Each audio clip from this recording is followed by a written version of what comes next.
क्या आपको लगता है कि किसान आंदोलन की कामयाबी के बाद इस देश के राजनीतिक पार्टियों में, राजनीतिक दलों में इतनी ताकत है कि वो इस किसान आंदोलन से ऊर्जा को ग्रहण करके, प्रेरणा लेकर, वो सरकार का सामना कर सकते हैं, सरकार को बता सकते हैं कि आप मनमानी नहीं कर सकते? क्या ये ताकत ये दिखाई पड़ती है आपको या नहीं दिखाई पड़ती है?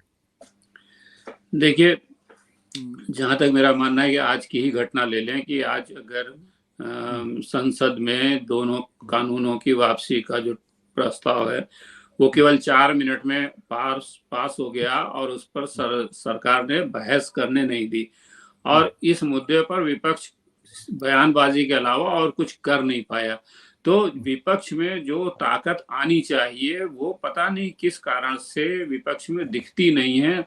लगातार बड़े बड़े मौकों पर, जैसे किसान आंदोलन का ही मामला लें, किसान आंदोलन के मुद्दे पर विपक्ष इसको मोबिलाइज करने में पूरी तरह से चूक गया। विपक्ष हमेशा दूर दूर रहा किसान आंदोलन से, दूर ट्वीट कर दिया, बयान दे दिया, लेकिन वो दूर दूर रहा किसान आंदोलन से। और जो किसान आंदोलन की जो सफलता है उसमें विपक्ष की कोई खास भूमिका मेरे ख्याल से नहीं रही। यहाँ तक कि जो लखीमपुर का जो कांड हुआ था, उस कांड के बावजूद विपक्ष जो है उस कांड को बहुत मजबूती से नहीं उठा पाया, सरकार पे बहुत दबाव नहीं बना पाया। मोदी सरकार की तो बात छोड़िए, योगी सरकार पे भी कोई दबाव नहीं बना पाया। और अगर सुप्रीम कोर्ट ने अगर उसमें लगातार जो है हस्तक्षेप नहीं किया होता तो जो कुछ भी जांच के नाम पर आज होता दिख रहा वो नहीं होता। तो मुझे लगता है कि नहीं, विपक्ष को ये सीखना जरूर चाहिए किसान आंदोलन की इस मौजूदा सफलता से कि भाई अगर किसान 1.25 साल तक अपने संसाधनों से अपनी हर चीज को सहन करते हुए, सरकार के सारे अत्याचारों को सहन करते हुए, कील काटे जो उनके उसमें बिछाए गए उन सबको सहन करते हुए अगर वो डटे रहे संकल्प साथ, और केवल यही नहीं, उन पर तरह तरह से जो आक्रमण कराए गए, खालिस्तानी कहकर, देशद्रोही कहकर, वगैरह वगैरह, इन सारी प्रताड़नाओं के बावजूद किसान जिस धैर्य के साथ दिल्ली को घेरे रहे और अपनी बात मनवा पाने में सफल रहे, वो विपक्ष के लिए बहुत बड़ा सबक है। उसको सीखना चाहिए कि हम ऐसे सस्टेन्ड जो है कार्यक्रम कैसे चलाएं। बेसिकली हमारे यहाँ विपक्ष जो है वो आर्म चेयर विपक्ष हो गया, आराम कुर्सी का विपक्ष हो गया, जिसके पास एक ट्विटर हैंडल है, ट्वीट कर दिया, काम खत्म हो गया। तो ये इस मोड से विपक्ष को निकलना पड़ेगा, विपक्ष को सड़क पे आना पड़ेगा, विपक्ष को जनता के बीच में जाकर मुद्दों पर बहस करनी पड़ेगी, उनकी बात समझनी पड़ेगी, अपनी बात समझानी पड़ेगी। तो यहाँ जब तक विपक्ष ऐसा नहीं करता तब तक हम बहुत ज्यादा उम्मीद नहीं कर सकते। ये जो बहुत लोग कहने लगे हैं कि देखिए किसानों ने तो नरेंद्र मोदी को झुका दिया, और क्या आप इसको नरेंद्र मोदी की हार के तौर पर देखते हैं या इसको लोकतंत्र की जीत के तौर पर देखते हैं, या ये एक छलावा है? लोकतंत्र की जीत के तौर पे मैं बिल्कुल नहीं देखता इसको। दरअसल जो है वो सच बात यह है कि अगर चुनाव नहीं होने वाले होते अभी फरवरी मार्च में, तो ये कानून वापस लेने का कोई सवाल ही नहीं उठता। अगर ये चुनाव 1 साल 2 साल बाद होते तो सरकार को कहाँ फिक्र होती, सरकार को कोई फिक्र नहीं होती।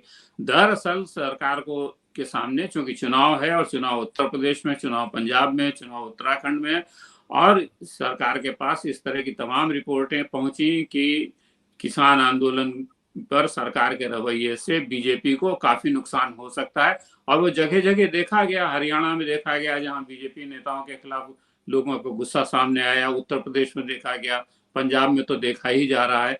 तो इन सारी इनपुट के बाद सरकार के पास कोई विकल्प नहीं था कि वो इन कृषि कानूनों को बनाए रखती। तो बेसिकली ये लोकतंत्र के सामने सरकार झुकी नहीं है। मुझे नहीं लगता कि सरकार की लोकतंत्र में कोई आस्था है। अगर लोकतंत्र में आस्था होती सरकार की तो सरकार इन बिलों की वापसी को लेकर के संसद में बहस कराने से क्यों भागती? क्यों आप बहस नहीं करा सकते? भाई आप बहस कराइए। लोकतंत्र की पहली शर्त है विमर्श। और आप इस 7 साल में देखिए बीजेपी सरकार ने, मोदी सरकार ने किन मुद्दों पर विमर्श किया है विपक्ष के साथ। यहाँ तो एक तरफा है कि सरकार ऐसा सोचती है, बीजेपी ऐसा सोचती है, इसलिए ऐसा कानून बनेगा। ये लोकतंत्र का मतलब नहीं है। लोकतंत्र का मतलब विमर्श होता है, और विमर्श सभी लोगों के साथ होता है, जिनसे आप सहमत हो, जिनसे आप असहमत हो। आपके विचार जिनसे मिलते हो ना मिलते हो, उन सब से बात करके तब आप एक बिंदु पर पहुंचते हैं, चाहे वो जो भी हो सकता है बहुत से लोग उस विमर्श के बाद भी बहुत से लोग असहमत हो सकता है, लेकिन वो विमर्श तो जरूरी है जो सरकार ने किसी मुद्दे पर आज तक 7 साल में किया ही नहीं है। ये पहली बात है। तो इसलिए मैं कहता हूँ दावे के साथ कि इस सरकार की लोकतंत्र में कोई आस्था नहीं है।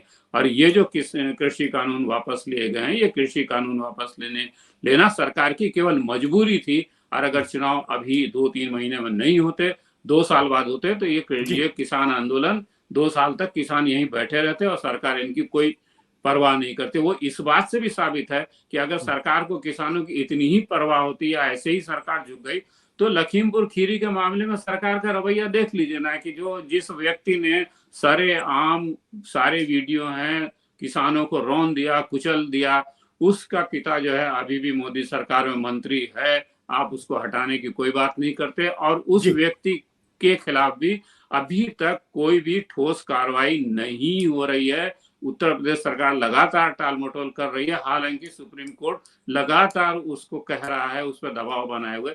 इतनी सारी बातों के बावजूद अगर योगी सरकार का रवैया ये है, तो मैं कैसे मान लूं कि नहीं, ये सरकार जो है लोकतांत्रिक तरीकों से चल रही है। सत्य हिंदी का ऐप डाउनलोड करें गूगल प्ले स्टोर पर।